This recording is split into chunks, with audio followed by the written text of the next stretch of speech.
Coach, this is another year, but you had so much talent to begin with. Was this roster cut more difficult than the previous years? I think it's always difficult for a number of reasons. Those can change from year to year. Different position battles you got brewing. You got to balance injuries into the equation sometimes on how you're going to manage all that. This year felt very similar to most years, and it's tough to break bad news to some guys. It's fun to give good news to others, but I do feel good about where the roster's at right now. Thank you. Coach, the roster, this is the initial roster, but there's still maybe some tweaking that's going to be taking place over the next few days. So how much of that do you anticipate? It's hard to predict. We'll certainly spend our time looking at the wire tonight. We're very late in the process there at 31. So, I think last year we claimed 2 guys and we had the fifth spot. So it becomes a little more difficult the further down you are, but certainly we'll make sure we're aware of the landscape of who's out there and be ready to make decisions if we need to. Zach, what came of the decision of Kevin over Drew? I think Kevin's had a really strong last couple weeks of camp. He's been consistent. We know we're getting there. Again, we think we've got a strong football team, and he brings the consistency to that we're aware of, and we think he'll do a really good job for us.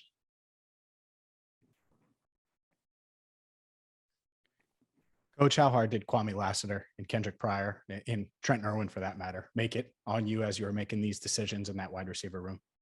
I think anytime, whether there's been a pass where we've kept anywhere from 5 to 7 receivers, there's a lot of positions like that where the guys are trying to do the number count, predict how many we'll keep. And so it's never fun breaking that news, but those guys have certainly had strong camps for us. They do what we ask them to do.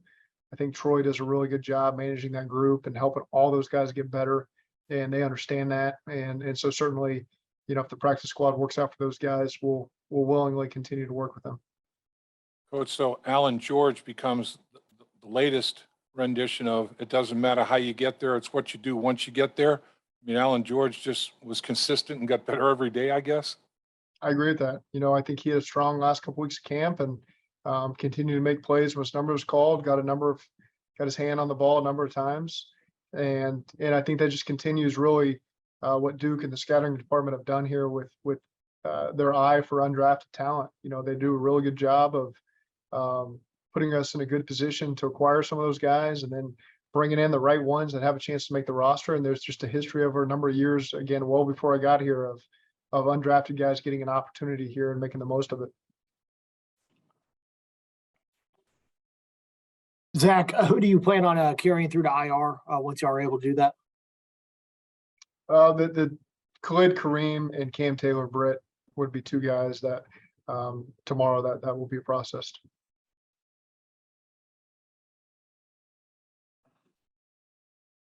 Zach, how do you feel about the depth along the offensive line now, and how critical of a period is it now between now and the opening of the season to add some depth there? There's, guys that have consistently improved. I think there's still room for growth there.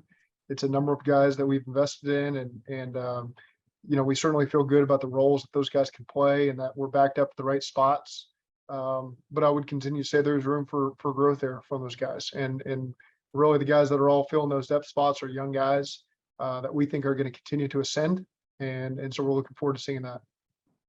Zach, are you hoping to be able to get Michael Thomas, the wide receiver, back? Yes. Coach, how tough is it to I mean, you're picking it. I mean, you're picking at 31. I mean, it's doesn't get much tougher than that. What, I mean, is there any alternatives you're looking at to try and get some maybe, some more upgrades? Well, aside from the waiver wire, it's just the vested veterans, that you have options at. So again, Duke and his staff will spend the entire evening and morning surveying that land and making sure we're positioned to attack any position that we feel like can help us. Anybody that's out there that we feel like can help us. They really do a good job and have a good knack for that. So we'll just see what shakes free tomorrow and if anything that interests us.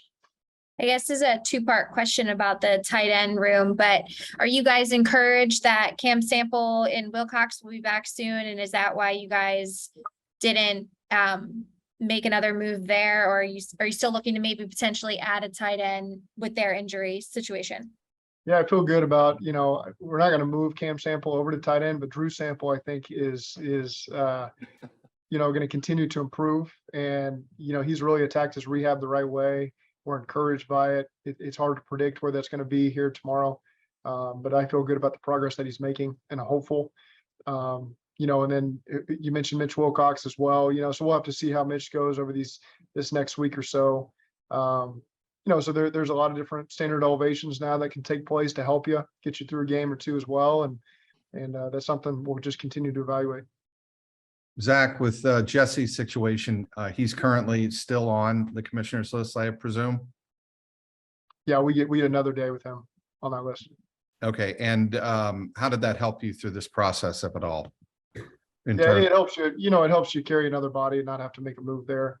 So just, really just lucky, in some ways that Jesse was as late as he was. So we got these 2 weeks, and it does help you get through this 54-man roster initially. So, that's one of the silver linings to how that situation played out. Just to clarify, Zach, one more thing real quick. You said one more day with him on that list, did you say? Yeah, the exact timing allows us to get through tomorrow. Don't hold me to exactly when that's got to be processed, but it's in the next day or two. Okay, thank you. Does he need to be activated to fully practice? Is that No, he's not good at tied? practice. He just couldn't dress for the Okay. game. Yeah. Got it. Yeah. So he technically practiced last week. We just held him out of the team drills, but he did individual. So he was practicing last week. So Coach, Travion Williams just basically earned himself a roster spot to keep 4 running backs at this point. I guess you have to just tip your cap to him, everything he did. I agree with that. It's not every year that we'll keep 4 backs. I thought Travion's approach has been really solid over the last spring and this fall, to where, as you're debating where to put that spot and who's earned it, that Travion has earned it and like the direction that he's heading. And so again, we'll let him continue to find a role with us, but just really pleased with the job that Travion's done over the last couple of months. Coach, a lot of talk is about, players getting bad news or you having to make that difficult call. But for position coaches, how tough is it on them? A lot of times you can only keep so many guys at so many positions. They invest a lot into these guys and trying to make them better, trying to get the most out of them. So to be a part of that process where, they've got to share in bad news with these guys, it's never fun. You're pulling for them, whether it's here or somebody else. We really did have a good group of guys, particularly this final 80 guys. There's none that you didn't like having around. And so, those select number of guys that aren't going to be able to be here, you do hope that they get another opportunity somewhere else, and we're pulling for those guys. Thank you. Zach, this has obviously not been ideal for Cam Taylor-Britt's start here. What is the plan? How can you work him in to get the reps you need behind the scenes to feel comfortable getting him be able to maybe contribute for you at some point this year? Yeah, it's going to have to be rehab work, because we can't on the field work with these guys until they're off that IR list, and so there's a 21-day activation window that happens after the 4 weeks, but during those 4 weeks, it's got to be strictly rehab and just meetings. So I will tell you this about Cam. His approach has been really good since this happened. He's here early in the morning, getting his stuff done. He meets extra. He's doing everything that we ask him to do. So I'm optimistic that when his time does come, that he's able to come off the list, that he'll be ready and doing everything that he possibly could have done to put himself in a position to go compete and get some playing time. Is there a ballpark or best case scenario for when he could be back? Everything has been going well. And so I don't want to make that prediction. We know it's going to be at least 4 weeks into the season. But I would say that so far so good with him. And it's all been positive with his rehab so far. And same with Batchy. I know it's at least 4 weeks. Where is he in his rehab? Yeah, Bocce's right there on the cusp. And so we think that these 4 weeks will really put him over the edge. Even the 4 weeks doesn't quite put him to 9 months recovery, but he's looked really good. And so, we'll utilize these next couple of weeks to make sure that he's really feeling good when he's able to come off that PUP list after 4 weeks. Zach, you looked like you took an extended look at Chris Evans in that last preseason game. What are you hoping to see out of him and his role develop now that you've got a good look at it throughout training camp? Just needs experience. He really over the last couple of years hasn't gotten a lot of work, on first and second down stuff. And so you get an opportunity in these training camp games to utilize that as his experience. And he's obviously gotten some returns for us. We've used him in a specific role on offense so far. But these preseason games are the ones that you really get a chance to evaluate him and Travion and get him carries, get him protection reps, get him a chance to do all the things that we asked Joe and Samaje to do to see if how capable they are of handling that load if needed. Is that maybe part of a plan to maybe kind of reduce the usage for Mixon, maybe because he's been primarily the guy that you used on first and second downs the last couple of years? Yeah, we don't have a great plan to reduce Mixon's workload. I think Joe is he's prepared to take on that load and does a really good job of it. And again, we feel really good about where Joe's at and trying to get the most out of him. Zach, how close did Jake Browning make it with Brandon Allen? How tough was that competition in the end? Yeah, Jake did a really good job of putting him in a position to be in the conversation. I really like what Jake is about, his approach to the game. You could start to see his comfort level continue to grow the more reps he got. It's hard for these guys that don't play in games, a number of games over the last several years, to finally get back into the rhythm that they probably had when they were at Washington and in high school and all the things that you know about him. So I think that he's continued to improve and, that he's got a bright future in this league. Coach, what injury did Desmond Noel suffer? What's he dealing with? Desmond, I just saw injured on the release. yeah, That's it was all. a I didn't know he was- lower body injury. Yeah, I'd have to find my Gotcha. injury report. Gotcha.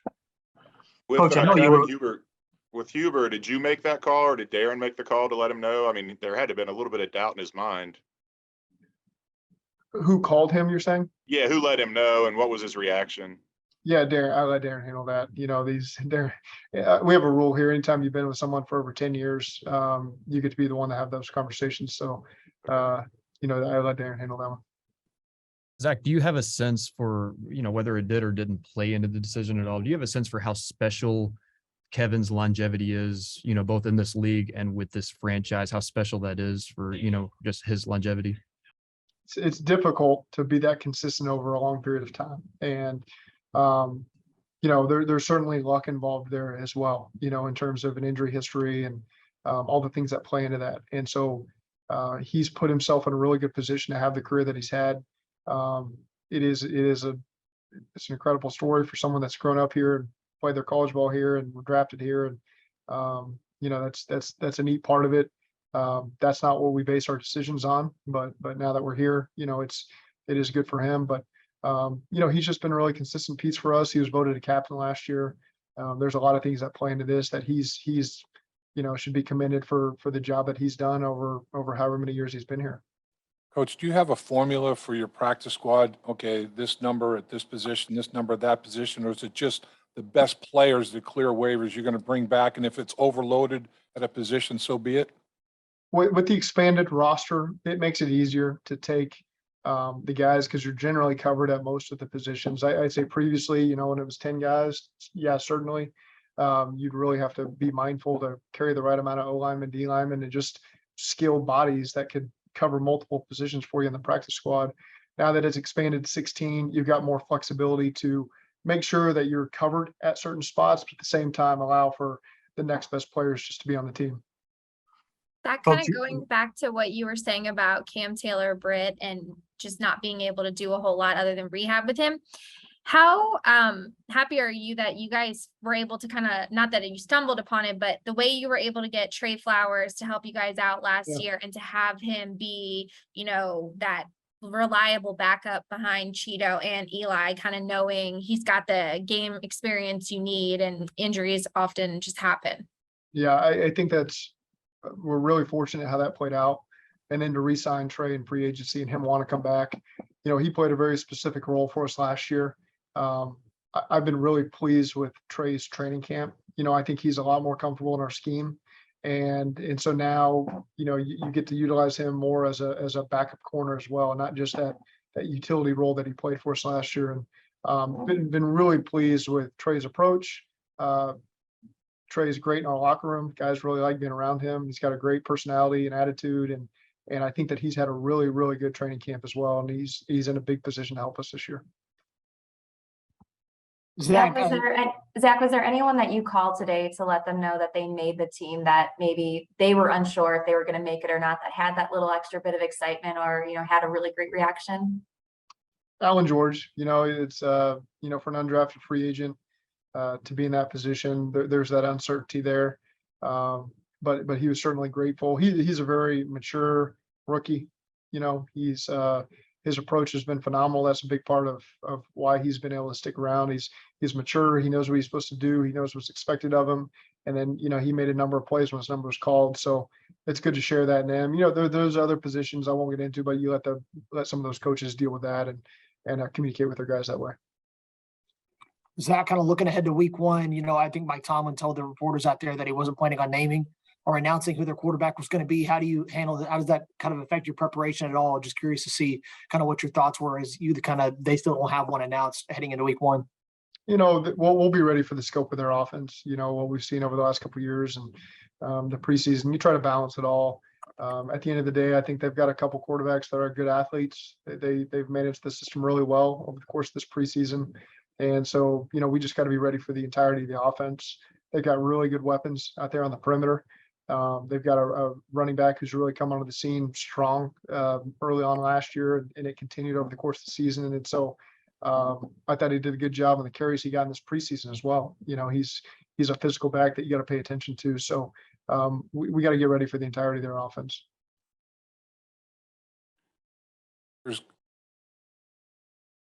I lost you, Dave. You got to hit unmute there. Over the last few years, how many trades have been made after this point in time? I mean, are trades usually made right before, or is it right after? Cut down. I'm not sure. You know, I saw a lot of them went down today. You know, the trade deadline extends, I think, all the way until late October. So right. You're putting me on the spot with that one. I don't have all the information on the history of the trade data in this league. So, I mean, there are a lot of conversations still going on, though. I'm sure there are. And again, our Duke and those guys are hard at work right now to make sure we do whatever it takes to make this football team better. And that might mean a lot happens. That may mean nothing happens, but those guys certainly be prepared for anything that comes our way. Is everybody good? Coach, I had one last question I wanted to ask about the culture of the team. You know, so many first-year guys, rookies come in and sometimes feel like guys aren't really there for them. Your players have really, you know, leaned into these young guys, showed them a lot, taught them a lot. So many of them credit the players for helping them. How much do you appreciate the professionalism of your current guys? It's critical, you know, and I think the veterans that know the things that we want to get accomplished, they know how crucial these young guys are going to be to that. And it doesn't necessarily mean they're taking your job, but they may need to take some snaps off you and play a role to help you. And so, you know, I think that's true at every position that we have right now going. I think to get more specific, I think that D-line room does a really good job of bringing those guys along, you know, Zach Carter and Jeffrey Gunner. And just as you watch those interactions and what they're learning from those guys, I think that's a really good example of you know, those veteran D linemen knowing how critical these guys are going to be toward depth, because you're going to need it at some point. And that really, you can speak about our entirety of our team that way. But I'm really proud of the way that the guys have taken those guys under their arms. Thank you. Any more questions? Zach, it sounds like that's it. Thank you so much for joining us. Okay, great. Thank you all. Thank you, Zach. Exactly.